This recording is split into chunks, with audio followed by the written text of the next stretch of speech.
नमस्कार मित्रों, आप सभी का एक बार फिर हिंदी पौराणिक कथाएं में स्वागत है। दोस्तों, अगर आप अपने जीवन में कुछ नया सीखने की चाह रखते हैं तो चैनल को सब्सक्राइब जरूर कर ले। मात्र इस एक वृक्ष को छूने से सब कुछ हासिल हो जाता है। आइए जानते हैं पवित्र पावन वृक्ष के बारे में वो हर एक बात जो आपको धनी बना देगी। दोस्त, सावन के इस पवित्र महीने में एक बार अपने फायदे के लिए इस वीडियो को जरूर पूरा देखना और आपको वास्तव में समझ में आ जाएगा कि वास्तव में सावन के दिनों में इस एक वृक्ष को छूने हमारी गरीबी मिटती है, भोलेनाथ की कृपा साक्षात बरसती है। दोस्तों, ये वृक्ष हमने भी छुआ है और हमें कई गुना लाभ हुआ था। इस बात का जिक्र शास्त्रों में मिलता है। मैं सारी जानकारी आपको इस वीडियो में बताऊंगा। वीडियो में कंटिन्यू बने रहना। देखिए, हमारे हिंदू धर्म में पेड़ पौधों को देवी देवता मानकर के, पेड़ पौधों को देव स्वरूप मानकर के हम इनकी पूजा करते हैं। भगवान श्री कृष्ण भी स्वयं गीता में कहे हैं, मैं वृक्षों में पीपल का वृक्ष हूँ, क्योंकि स्वयं पीपल के में भगवान विष्णु एवं माता लक्ष्मी जी निवास करती हैं। तो दोस्तों, वो कौन सा है, आइए जानते हैं। प्रथम है शमीका। शमी के वृक्ष के बारे में ध्यान से सुनिएगा। तो शमीका माता पार्वती के एवं भगवान भोलेनाथ जी का मिश्रित स्वरूप कहा जाता है। इसलिए दोस्तों, शमी के वृक्ष को उमा महेश्वर वृक्ष भी कहा जाता है। पूरे सावन भर शमी के वृक्ष पर माता पार्वती एवं भगवान भोलेनाथ जी का वास समझा जाता है। सावन के महीने में गोधली बेला प्रदोष काल के समय अर्थात दोस्तों जब ना ही दिन हो और ना ही रात अर्थात संध्या काल के समय, तो इस वृक्ष को संध्या काल के समय में गोधली बेला में या फिर प्रदोष समय में इस वृक्ष को छूने से पाप, दोष, कष्ट एवं परेशानियां केवल सावन के महीने में छूने मात्र से समाप्त हो जाती है। दोस्तों, सावन के पवित्र महीने में अगर शनि वृक्ष की जड़ पर कच्चा दूध डाला जाए तो भगवान शिव शीघ्र ही प्रसन्न होते हैं एवं माता पार्वती का ढेर आशीर्वाद हासिल होता है। दोस्तों, शमी के वृक्ष का महत्व कुछ इस तरह से है। भगवान राम रावण पर आक्रमण करने के पूर्व भगवान राम ने शमी वृक्ष की पूजा की थी और पांडवों ने अपने दिव्य हथियार भी शमी के वृक्ष के नीचे में दबाए थे। शमी का वृक्ष जिस घर में लगा होता है उस घर का कल्याण हो जाता है और उस घर में सभी तरह का भौतिक सुख का वास समझा जाता है। तो दोस्तों, सावन के किसी भी सोमवार के दिन शमी वृक्ष पर उमा महेश्वर का ध्यान करते हुए, शमी वृक्ष सावन के किसी भी सोमवार के दिन उमा महेश्वर का ध्यान करते हुए 2 जोड़ी हरी चूड़ी एवं हरे रंग का रिबन जरूर बांधना चाहिए, या फिर हरे कलर का जो भी आपको श्रृंगार आदि मिल जाए वो आपको जरूर बांधना चाहिए, जैसे कि हरे रंग की मेहंदी, हरे रंग की बिंदी आदि या हरी चूड़ियां जरूर बांधना चाहिए।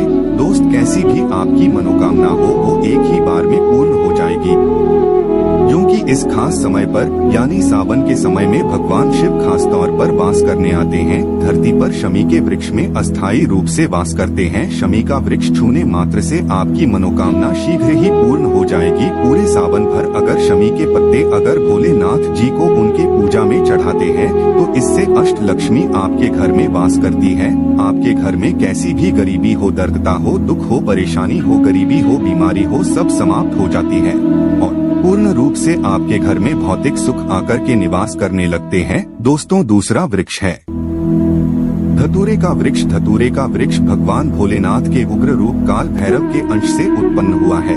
ऐसी मान्यता है कि शिवलिंग पर धतूरे के पत्ते या पुष्प फल चढ़ाने से राहु, केतु एवं शनि के कुप्रभाव समाप्त होते हैं।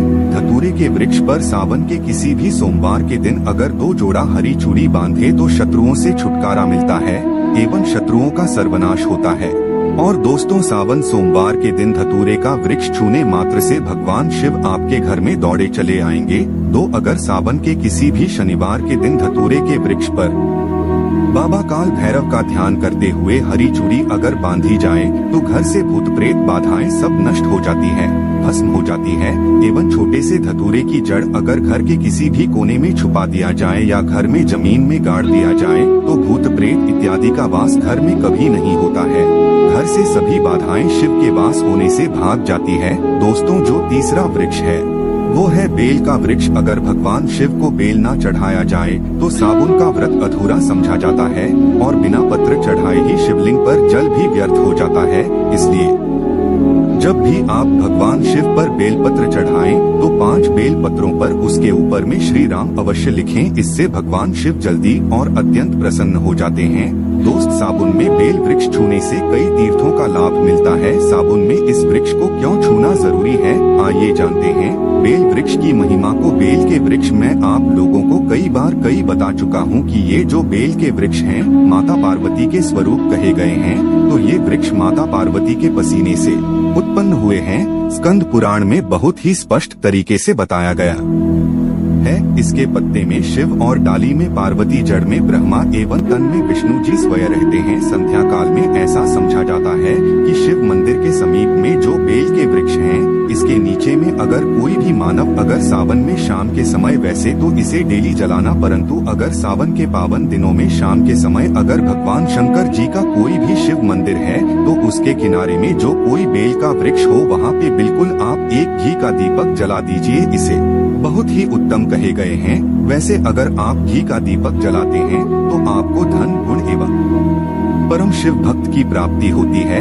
दोस्त, इस वृक्ष को छूने से पाप तत्काल नष्ट हो जाते हैं। कैसा भी आपके जीवन में पाप हो दूर हो जाते हैं। तो आपको करना क्या है, देखिए जो बेल के वृक्ष हैं इसे बहुत ही उत्तम कहे गए हैं। माता लक्ष्मी को भी बेल के वृक्ष का अवतार लेना पड़ा था। एक कथा के अनुसार इसके बारे में मैं एक कथा भी बता दूंगा कि क्यों माता लक्ष्मी को बेल के रूप में बेल के वृक्ष में अवतरित होना पड़ा था। मैं इसके बारे में भी एक कथा भी आपको बता दूंगा। तो आपको सावन के पवित्र दिनों में बेल के वृक्ष के नीचे हो सके तो घी का दीपक जरूर जलाइएगा। घी का दीपक बहुत ही उत्तम कहे गए हैं। अन्य वृक्षों को जैसे आपने मक्खन चढ़ाया, भोग लगाया, बेल के वृक्ष को माता पार्वती तथा भगवान शंकर के स्वरूप ही कहेंगे। बेल की जो वृक्ष की जड़ होती है, इसके जो मूल भाग होते हैं, इसमें समस्त तीर्थ आकर के निवास करते हैं। इसीलिए सावन के महीने में कहा जाता है जो लोग अगर तीर्थ धाम नहीं जा सकते, तीर्थों के दर्शन नहीं कर पाते, तो ऐसे मानव बेल वृक्ष के नीचे में एक महीने तक घी का दीपक जला लेते हैं तो संपूर्ण जितने भी तीर्थ होते हैं इसके घूमने का बराबर पुण्य की प्राप्ति होती है। इसीलिए सारी जानकारी, गुप्त रहस्य जानकारी बताता हूँ, जिससे आप सभी दर्शकों को, कल्याणवासी दर्शकों का बिल्कुल आध्यात्मिक उन्नति हो। सभी को धन की जरूरत नहीं होती, किसी को पुण्य की प्राप्ति की जरूरत होती है। कोई आध्यात्मिक उन्नति करना चाहते हैं, इसीलिए इस तरह के छोटे छोटे गुण भरे रहस्य जानकारी वीडियो बता देता हूँ। दोस्तों, अब करना क्या है, सावन के शुभ मंगल दिनों में इस वृक्ष को छूना है। माता पार्वती से प्रार्थना लगाना है कि हे माता पार्वती, आप ही शक्ति है, लक्ष्मी है, धन की देवी है, आप ही संसार को चलाने वाली देवी है। इस तरह से प्रार्थना करते हुए इस वृक्ष को छूना है और बोलना है, मेरी गरीबी मिटाएं माता, मेरी निर्धनता को मिटाएं, मेरे जीवन में चल रही परेशानियां, सारी परेशानियां को दूर करें। इस तरह प्रार्थना करते हुए आपको एक कपूर और एक लौंग को भी जला देना है और एक काम जरूर करना है।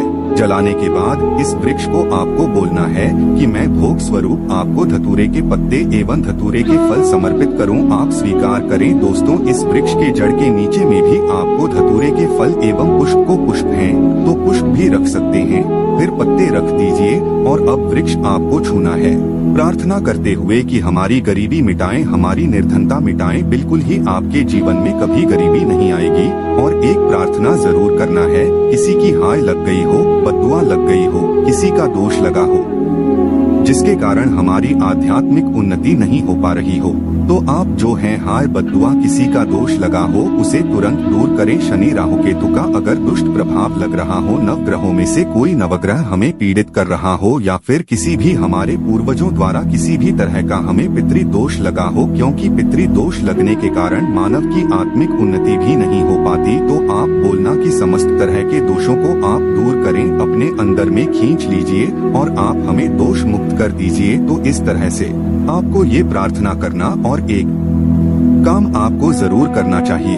आपको सावन के समय धर्म शास्त्रों में कहे गए हैं, बहुत सारे लोग भी बताते हैं, हमारे गुरु जी भी कहा करते थे, सावन के दिन अगर बेल की वृक्ष की जड़ में मिश्रित युक्त मिश्री, जो मिश्री आती है खड़ी खड़ी, आप सभी दर्शकों को जरूर पता होगा शक्कर टाइप की होती है, तो आपको मिश्री डाला हुआ दूध अगर आप इनकी जड़ में डालते हैं तो ऐसा कहा गया है कि ऐसा मानव कभी निर्धन नहीं होते। ऐसे मानव के जीवन से किसी भी तरह से अगर लक्ष्मी रुष्ट हो चुकी हो, रुष्ट दूर हो जाते हैं। ऐसे मानव पर माँ लक्ष्मी भी प्रसन्न न होती है, ऐसे मानव के जीवन में धन का अभाव नहीं होता। ऐसे मानव फिर निरोग रहते हैं, निरोग काया हासिल होते हैं। आप चाहते हैं तो यही क्रिया नीम के वृक्ष पर भी कर सकते हैं।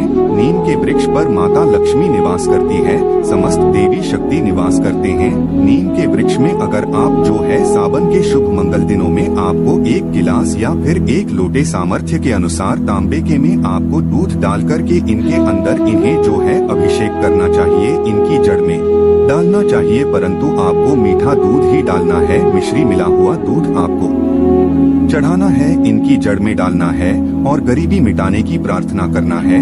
या फिर जो लोग कर्जे का भार है वो लोग बोल सकते हैं कि हमारे कर्जे का भार दूर हो, या फिर जीवन में जो किसी भी तरह की जो परेशानी है वो परेशानी भी बोल देना, वो परेशानी तत्काल ये वृक्ष समाप्त करते हैं और आपको इसे छू करके आ जाना है। दोस्तों, साबुन में वृक्षों को जरूर छुए, आपकी कायाकल्प हो जाएगी। भगवान शिव आपके ऊपर मेहरबान हो जाएंगे, आपकी भक्ति की कामना आराधना पूर्ण हो जाएगी।